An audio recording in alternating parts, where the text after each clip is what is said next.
10-12 दिनों में मैं एक कुंडली आपके सामने लेकर के आया हूँ। यह कुंडली एक जातिका की है।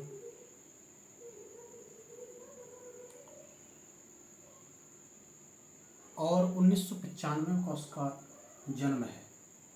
ज़्यादा अभी उम्र नहीं हुई, परंतु उस जातिका का इसी उम्र में विवाह हो गया और विवाह होने के बाद पति से तलाक भी हो गया। जातिका उत्तर प्रदेश की रहने वाली है और उसने यह कुंडली मेरे पास भेजी।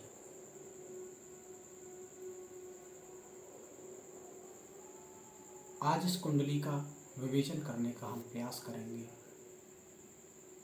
और इस कुंडली के माध्यम से अपने ज्ञान में वृद्धि करेंगे। जातिका की लग्न है मीन। मीन लग्न में चंद्रमा लग्न में ही बैठे हुए हैं और चंद्रमा है 17 अंश 55 कला 59 विकला के। उसी तरह दूसरे भाव में केतु बैठे हुए हैं और केतु है 6 अंश 53 विकला के। तीसरा भाव खाली है, चौथा भाव भी खाली है। 5वें भाव में सूर्य और शुक्र बैठे हुए हैं। सूर्य हैं 27 अंश 36 कला के और 39 विकला के और शुक्र यहाँ पर अस्त हैं 25 अंश 52 कला 15 विकला के।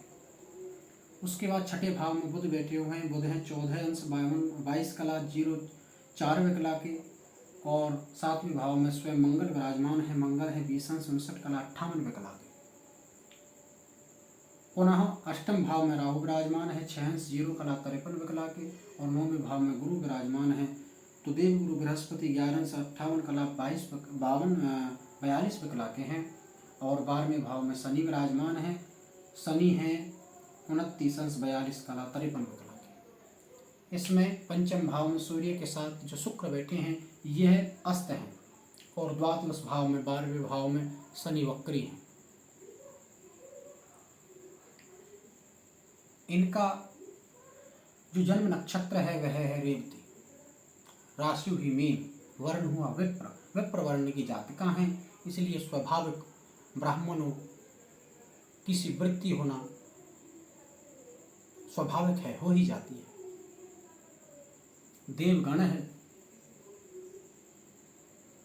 अब देखते हैं चंद्रमा पंचम भाव के स्वामी होकर के लग्न में बैठे हैं तो स्वभाव से ही विद्या का अध्ययन इसने किया है और जो लग्नेश हैं वो नवम भाव में बैठे हैं। लग्नेश का नवम भाग्य भाव में जाना भी बड़ा शुभदायक है। केंद्र त्रिकोण राजयोग यहाँ से भी और यहाँ से भी बन ही रहा है।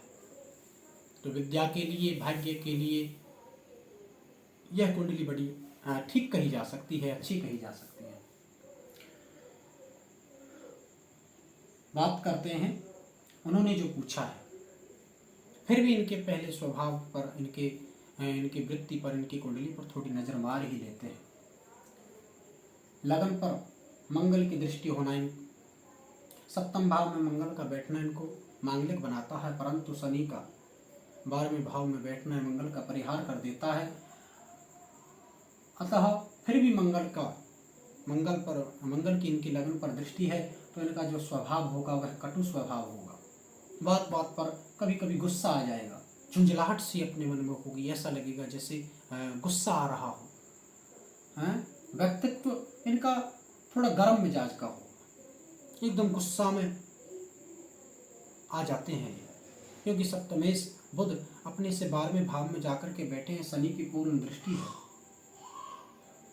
वैसे तो मीन लग्न के जातक अपने काम से काम रखने वाले होते हैं, बड़े ही तीव्र बुद्धि वाले होते हैं। तीव्र बुद्धि वाले तो ये भी होंगे, परंतु मंगल की दृष्टि और लगन का दोनों तरफ से पाप ग्रहों के बीच में आ जाना, चंद्रमा का भी उन्हीं के बीच में आ जाना, कहीं ना कहीं करिकेची का काम करता है।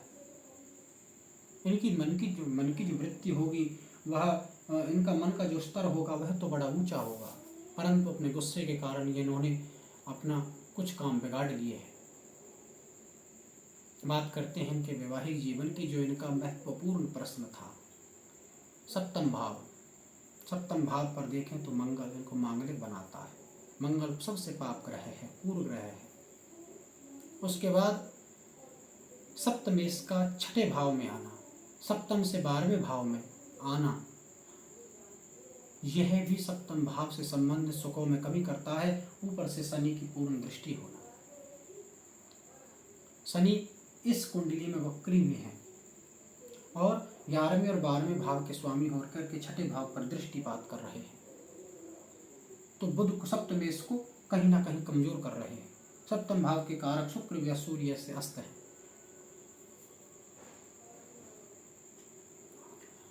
इसके साथ यह कारण भी हो सकता है कि ये देवगण के हैं, कहीं ना कहीं कर गणों में कुछ अंतर रहा हो, ब्राह्मण वर्ण की कन्या है, इस तरह से कहीं ना कहीं गुण वर्गों में कोई ना कोई कमी रह गई हो। इस कारण भी इनका जो वैवाहिक जीवन है उसमें अड़चने आई और अंत में तलाक हो गया। यह जो जातिका है बड़ी ही विषम परिस्थितियों से जी रही है।